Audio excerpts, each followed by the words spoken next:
Budget में बिहार के साथ साथ आंध्र प्रदेश का भी खास ख्याल रखा गया है। इसकी काफी चर्चा हुई। आंध्र प्रदेश की नई राजधानी अमरावती के विकास के लिए 15,000 करोड़ रुपए का स्पेशल पैकेज अनाउंस किया गया। वित्त मंत्री ने आंध्र प्रदेश की पोलावरम सिंचाई परियोजना को पूरा करने में पूरा सहयोग देने का वादा किया है। इसके अलावा बजट में विशाखापट्टनम और चेन्नई के बीच इंडस्ट्रियल कॉरिडोर बनाने के लिए भी स्पेशल पैकेज का प्रावधान है। बजट से खुश होकर आंध्र प्रदेश के मुख्यमंत्री चंद्रबाबू नायडू ने कहा, प्रधानमंत्री नरेंद्र मोदी ने आंध्र प्रदेश की जरूरतों को समझा, इंडस्ट्रियल और इरिगेशन के प्रोजेक्ट्स को पूरा करने के लिए फंड दिया। इससे आंध्र प्रदेश के पुनर्निर्माण में मदद मिलेगी। इसके लिए प्रधानमंत्री नरेंद्र मोदी और वित्त मंत्री निर्मला सीतारमण का शुक्रिया। आंध्र सरकार में मिनिस्टर नार्देदला मनोहर ने कहा कि केंद्र सरकार की मदद से भारत को विकसित बनाने की दिशा में आंध्र प्रदेश भी अपना योगदान दे पाएगा। मनोहर ने कहा कि बजट में आंध्र प्रदेश के लिए जो पैसा दिया गया है उससे आंध्र प्रदेश की जनता को बहुत फायदा मिलेगा। All that we had asked was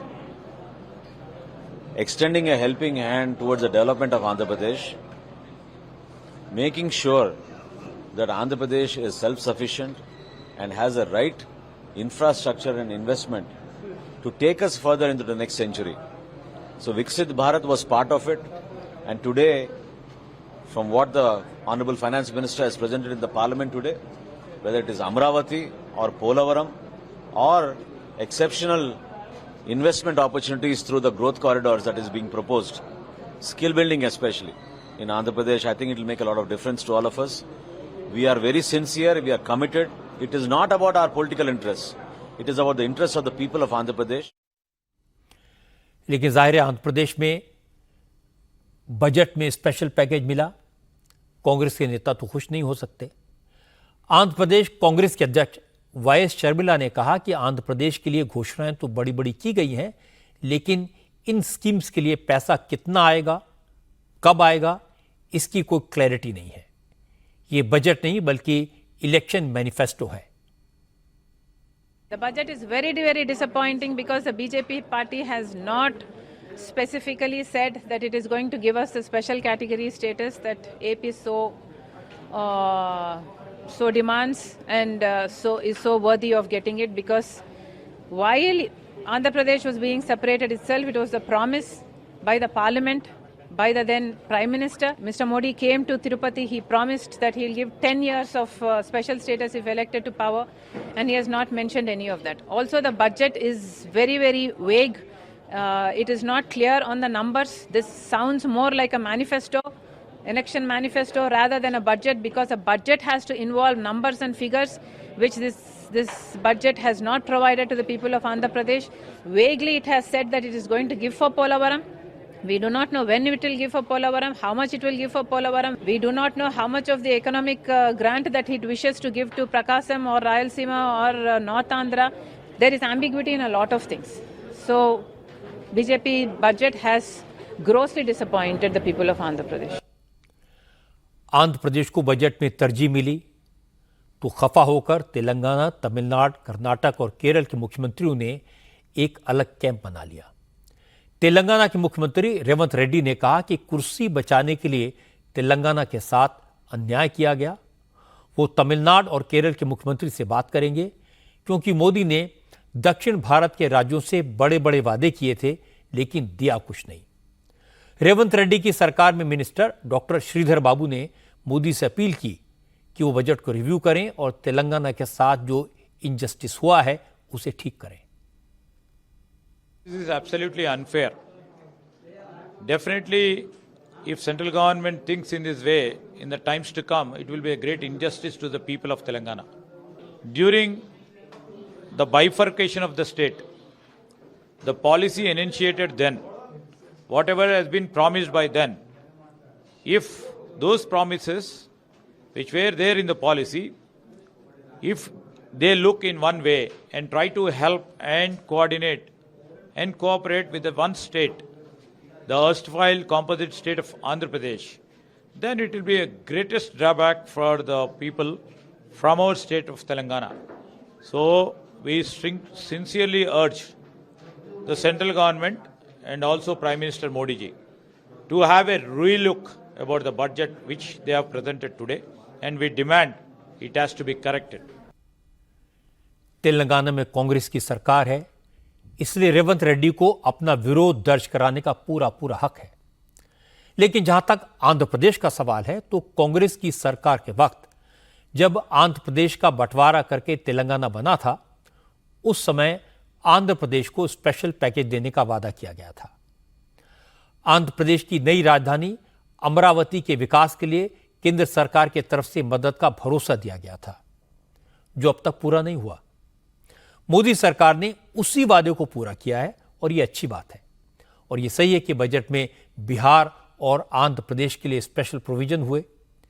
उसकी वजह नीतीश कुमार और चंद्रबाबू नायडू का मोदी सरकार को सपोर्ट है। अगर मोदी ने अपनी सरकार को सपोर्ट करने वालों को खुश किया तो इसमें बुरा क्या है? क्या कभी कोई अपनी सरकार को समर्थन देने वालों को नाराज करने की कोशिश करेगा? जहां तक विरोधी दलों का सवाल है, उनसे तो यह अपेक्षा नहीं की जा सकती कि वो इस बजट को सपोर्ट करें। विरोधी दलों के नेताओं ने तय किया कि वो कल पार्लियामेंट में बजट के खिलाफ विरोध प्रदर्शन करेंगे। राज्यों के साथ जो अन्याय किया गया है, उसे लेकर सरकार से सवाल पूछेंगे। बजट से नाराज कांग्रेस ने ऐलान किया कि उसके मुख्यमंत्री 27 जुलाई को होने वाली नीति आयोग की मीटिंग में शामिल नहीं होंगे। तमिलनाडु के चीफ मिनिस्टर एम.के. स्टालिन भी नीति आयोग की बैठक में हिस्सा लेने नहीं आएंगे। आम आदमी पार्टी के नेताओं ने भी बजट में पंजाब और दिल्ली की अनदेखी का इल्जाम लगाया। उद्धव ठाकरे की पार्टी ने कहा कि वित्त मंत्री ने अपनी स्पीच में महाराष्ट्र का नाम तक नहीं लिया। पता नहीं क्यों बीजेपी को महाराष्ट्र से इतनी नफरत है। जेएमएम के नेताओं ने झारखंड के साथ सौतेले व्यवहार का आरोप लगाया। कांग्रेस ने कर्नाटक की अनदेखी की बात की। ममता बनर्जी ने भी कहा कि नरेंद्र मोदी के इस बजट में कोई डायरेक्शन नहीं है, सिर्फ कुर्सी बचाओ मिशन है। ममता ने कहा कि मोदी के बजट में बंगाल को कुछ नहीं दिया गया क्योंकि बीजेपी बंगाल से जलती है। Budget is totally directionless, anti-people, no vision, only the political mission is there. I don't see any light. It is the dark, dark and dark. अम्मा को लेके वो जलते। हालांकि ममता बनर्जी समेत विपक्षी दलों के अलायंस के सभी नेताओं को निर्मला सीतारमण ने करारा जवाब दिया। फाइनेंस मिनिस्टर ने कहा कि बजट स्पीच में सभी राज्यों का नाम लेना संभव नहीं होता। नाम न लेने का मतलब यह नहीं है कि बजट में उस राज्य के लिए कुछ नहीं है। विरोधी दलों के नेताओं को बजट के प्रोविजंस डिटेल में देखने और समझने चाहिए।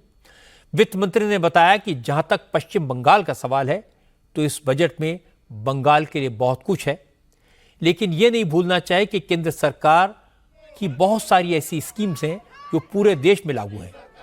लेकिन ममता बनर्जी ने बंगाल के लोगों को उनका फायदा नहीं होने दिया, क्योंकि ममता जनता के फायदे को भी वोट की नजर से देखती हैं। See, it's very important for us to understand that if the name of a state is not mentioned in the budget, it doesn't mean that they don't get anything at all. No state will get missed out. So first let us dispel this thing about, oh, you've not mentioned my state's name, so I'm not getting anything. Purvodaya includes West Bengal. So I have named West Bengal under Purvodaya. And I've also said, for the development of these states in the Purvodaya, so that they can become engines of Vikasit Bharat. I said that in the voter on account budget. Now also I have said that they will play a critical role in Vikasit Bharat. So I don't think we have left out any state. Second, it's very difficult to say this, but I would want to say it. In schemes which are meant for all the states, and since you asked me about Bengal, with due respects I want to say, they didn't want to be part of some of our schemes. Can I then say Bengal is excluded? No, I don't say that. The schemes are available for Bengal also. They didn't want it. So it's very easy for some states to point out saying, you have not mentioned anything about my state. There are schemes which are running for their state which they didn't want. असल में केंद्र सरकार के budget को राज्यों के हिसाब से बांटकर देखना ठीक नहीं होता, क्योंकि केंद्र सरकार की जितनी भी योजनाएं हैं उनका लाभ तो सब राज्यों को मिलता है। लेकिन ममता बनर्जी हो, रेवंत रेड्डी हो, भगवंत मान हो, सिद्धारमैया हो, सुखविंदर सिंह सुक्खू हो, एमके स्टालिन हो या हेमंत सोरेन, इन सबकी पॉलिटिकल मजबूरी है। उन्हें यह कहना ही पड़ेगा कि नरेंद्र मोदी की सरकार ने उनके राज्य के लिए कुछ नहीं दिया। ये विरोधी दलों के नेता हैं। जहां जहां विरोधी दलों की सरकारें हैं, उनसे उम्मीद नहीं की जा सकती कि वो मोदी सरकार के खिलाफ न बोलें। उनकी अपनी अपनी पॉलिटिकल मजबूरियां हैं। जब बीजेपी विपक्ष में थी तो बीजेपी के नेता भी यही करते थे, तो इसलिए यह नॉर्मल है, इसमें कोई नई बात नहीं है। वैसे भी केंद्र में जो भी सरकार होती है वो बजट के जरिए अपने राजनीतिक हितों का भी ध्यान रखती है, यह भी कोई नई बात नहीं है। नरेंद्र मोदी बिहार और आंध्र प्रदेश का ख्याल रखकर अपने राजनीतिक समीकरणों को साधेंगे, इसमें कुछ और नहीं है। लेकिन यह देखना भी जरूरी है कि नरेंद्र मोदी सिर्फ सहयोगी कोशिश करने के लिए बजट पेश नहीं किया, बल्कि लोकसभा चुनाव में जिन मुद्दों का नुकसान बीजेपी को हुआ उनको सुधारने का प्रयास भी इस बजट में किया गया।